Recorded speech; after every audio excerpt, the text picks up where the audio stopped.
پاکستان نے 16 دسمبر 1971 کو اپنی تاریخ کے بھیانک سانحے کا سامنا کیا۔ بھارت کی سازش، اپنوں کی غداری اور اپنی غلطیوں کا ہولناک نتیجہ سکوت ڈھاکہ کی شکل میں برآمد ہوا۔ سکوت ڈھاکہ کے سانحہ نے پاکستان کو دو لخت کر ڈالا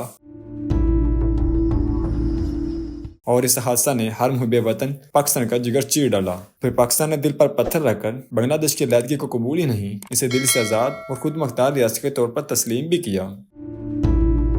بنگلہ دیش کی تشکیل کے بعد ہونا یہ چاہیے تھا کہ شیخ مجیب اور ان کی ٹیم بھارتی چاکری کے بجائے اپنے ملک اور قوم کی خدمت پر توجہ دیتے، بنگلہ دیش کی عوام کی خدمت کرتے، وہاں کے نوجوانوں، خواتین اور معاشرے کے تمام طبقوں کو ترقی اور خوشحالی کی راہ پر گامزن کرتے۔ لیکن افسوس کہ ایسا نہیں ہوا۔ مختصر یہ کہ شیخ مجیب اپنی بھارت نواز سوچ کی وجہ سے خاندان سمیت قتل کر دیے گئے۔ شیخ مجیب کے جگہ اقتدار سنبھالنے والوں نے ملک کو سنبھالنے اور اسے نئی دہلی کے چنگل سے نکالنے کی کوشش کی، جسے بھارتی سازش اور بنگلہ دیش میں بیٹھے غداروں نے کامیاب نہیں ہونے دیا۔ بنگلہ دیش کی تاریخ گواہ ہے کہ بھارتی لابی نے کمال چالاکی سے 1996 میں مجیب کی بیٹی کو بنگلہ دیش کے اقتدار پر مسلط کر دیا۔ حسینہ واجد 1996 سے 2001 تک، پھر 2009 سے چند دن پہلے تک بنگلہ دیش کے سیاسی پر مسلط رہی۔ حسینہ واجد نے بظاہر بنگلہ دیش کی ترقی کا نعرہ لگایا، جبکہ عملی طور پر ہر وہ کام کیا جس نے بنگلہ دیش میں نفرت، تشدد اور آمریت کی فضا پیدا کی۔ بنگلہ دیش کو بھارتی کالونی میں بدل ڈالنے کے لیے ہر قدم اٹھایا۔ اپنے بھارتی آقاؤں، خاص طور پر مودی حکومت کے کرتا دھرتا لوگوں کی چاپلوسی میں کوئی کسر نہ اٹھا رکھی۔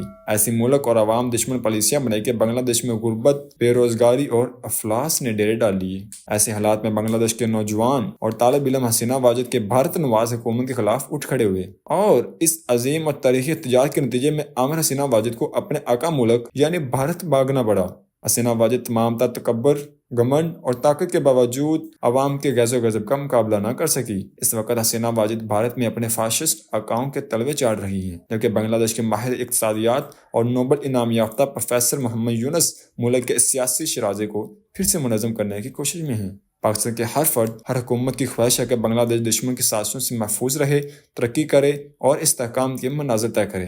پاکستان کی سیاست میں سرگرم قوتوں کو سوچنا ہوگا کہ اب ان کو بھی غیر ملکی آقاؤں کی چاپلوسی سے زیادہ عوام کی طاقت پر انحصار کرنا ہوگا۔ عوام کو اداروں سے الجھانے اور باہمی انتشار میں ڈالنے کی بجائے انہیں ایسے صراط مستقیم کی جانب بڑھانا ہوگا جو ملک کی ترقی اور عام آدمی کی خوشحالی کا ضامن ہو۔ ایسا راستہ جو قوم کے ایک صفحہ پر لا کر امن، سلامتی اور قانون کے بالادستی یقینی بنانے میں مددگار ہو۔ قومی قیادت کی یہ بھی ذمہ داری ہے کہ گرد و نواح میں رونما ہونے والی تبدیلیوں سے ملک و قوم کے لیے سبق سیکھیں۔ اس کے لیے سیاسی و فوجی قیادت، حکومتوں، علماء اور ذرائع ابلاغ اور ماہرین معاشرے کو صرف اور صرف پاکستان کے لیے ایک پلیٹ فارم پر آنا ہوگا۔